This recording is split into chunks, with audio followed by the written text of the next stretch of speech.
The autumn leaves crunched underfoot, like brittle bones, as Tom and Sarah Hargrove pulled their rented U-Haul into the driveway of 47 Maple Street. It was one of those old New England neighborhoods, the kind where the houses leaned a little too close to each other, whispering secrets through cracked foundations and overgrown hedges. Derry, Maine wasn't exactly the booming metropolis they'd left behind in Boston, but after Tom's layoff and Sarah's miscarriage, it felt like a fresh start, or at least a quiet one. The real estate agent had called it charming, with its Victorian gables and wraparound porches, but Tom couldn't shake the feeling that the whole street was watching them unload boxes, like eyes peering from behind lace curtains. Their first neighbor to introduce himself was Mr. Elias Crow, from next door at 45. He was a tall, gaunt man in his late 50s, with skin so pale it looked like it had never seen a summer tan, and eyes that sparkled like polished onyx under the brim of his fedora. "Welcome to the fold," he said, extending a hand that felt cold and dry, like old parchment.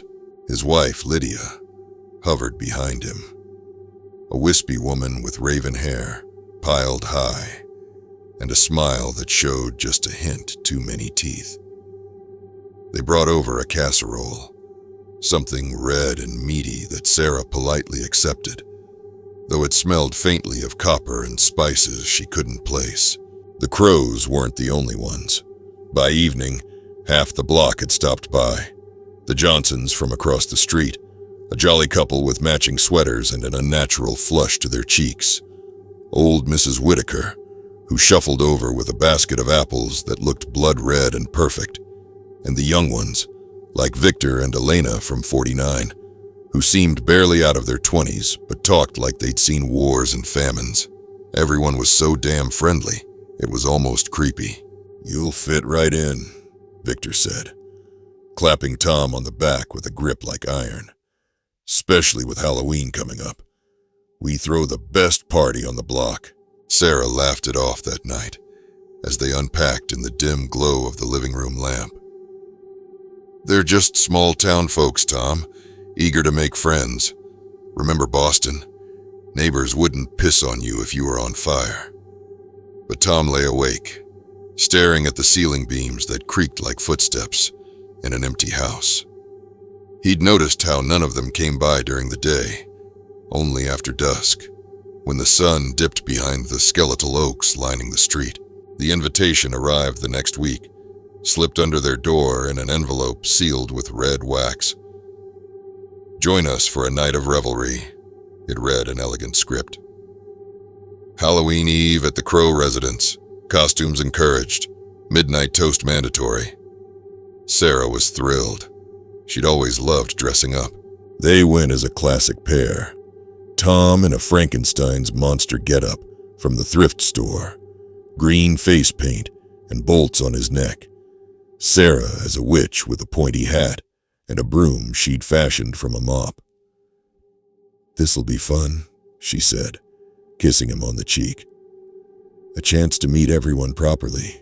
The party was already in full swing when they arrived at 11:30 p.m. Lanterns flickered on the porch, casting long shadows that danced like demons. Inside, the Crow house smelled of mulled wine and something sweeter, almost metallic. Guests milled about in elaborate costumes, vampires mostly, with capes and fangs that looked a tad too realistic. Elias greeted them at the door, dressed as Dracula himself, complete with a medallion that gleamed like fresh blood. "Ah, the Hargroves. Come in, come in. The night's young, but the fun's eternal." The living room was packed. Victor and Elena glided through the crowd, their eyes lingering a bit too long on Sarah's neck. Mrs. Whitaker cackled from a corner, sipping from a goblet that stained her lips crimson. Tom grabbed a drink, punch that tasted thick in irony, and tried to mingle, but conversations felt off kilter. "How long have you lived here?" he asked Mr. Johnson, who chuckled deeply. "Oh, ages. Since before the war. The big one, I mean. Time flies when you're settled." Johnson's eyes flicked to Tom's throat, and for a moment, Tom swore he saw a hunger there, raw and ancient. Sarah was having a ball at first, dancing to some old jazz record that scratched like nails on a coffin lid. But as midnight approached, the mood shifted. The lights dimmed further, candles guttering in the draft from nowhere.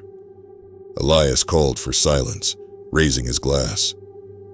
"To new blood," he toasted, and the room echoed it back, their voices a chorus of whispers and hisses. That's when Tom noticed. No mirrors in the house, not one. And the guests, they cast shadows, sure, but something about them didn't reflect in the polished silverware or the window panes. Sarah tugged at his sleeve, her face pale under the makeup. "Tom, look at their teeth. They're not fake." Panic bloomed in his chest like a weed. He grabbed her hand, weaving through the crowd toward the door. But Victor blocked the way, smiling that too wide smile. "Leaving so soon? The party's just beginning. We've been waiting for fresh faces like yours. The neighborhood, it gets thirsty." They bolted for the back door, heart pounding. The laughter behind them turning to snarls. Outside, the night air was cold, but the street was empty. Houses dark as tombs. They made it home, barricading the door. But as dawn crept in gray and reluctant, Tom heard scratching at the windows. Whispers. "Come back. Join us." In Derry, folks say the old neighborhoods have a way of claiming their own. Tom and Sarah learned that the hard way. By morning, the invitation was gone from the table, but the marks on their necks, tiny, like pinpricks, itched and burned. And when the sun set again, the hunger started. Slow at first, like a story you can't put down, until it consumes you whole.